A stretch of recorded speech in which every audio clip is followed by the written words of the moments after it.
Wad, salamat po at pumayag kayong puntahan itong bahay nito. Puntahan na natin yung bahay na sinasabi mo. Sandali kakausapin ko yung guardia. Anak, maiwan ka na lang dito ha. Huwag ka nang sumama sa akin sa loob. Kasi baka mamaya madamay ka pa pag nagkagulo dun eh. At mas madali ko makukuha ang ate mo kung ako lang mag-isa ha.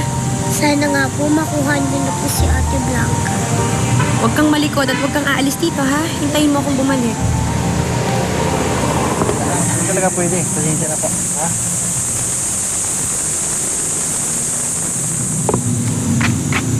Sorry, misis. Ayaw talagang pumayag ng mga guardia na makapasok tayo. Kailangan daw kausapin yung may-ari ng bahay. Wala naman tayo maipakitang papeles na nagbibigay permiso na mag-imbestiga tayo. Anong ayaw pumayag? Kagawad, hindi pwede yun. Kailangan kong makuha ang anak ko. Wala akong magagawa sa ngayon. Mas makakabuti kumonsulta ka sa DSWD. Kung wala kayong magagawa, ako meron. Sandali! Teka, sandali lang! O, ba't kayo malis dito? Hoy! Bawal ka dito! Ano to kasi mangot ka na naman dyan? Ang arte-arte mo talaga, ipapasyal ka na nga eh. Ano? Halika na, tatanga-tanga ka pa, dali. Halika na sa sasakyan at baka magalit pa si madam. Kayo, no? Dali mo na yung bag mo. Anong gusto mo? Ako pa magdala niyan? Ikaw na magdala niyan. Naku.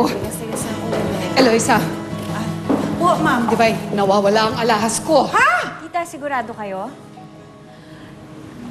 Isa lang naman hong kilala kong makungupit dito eh.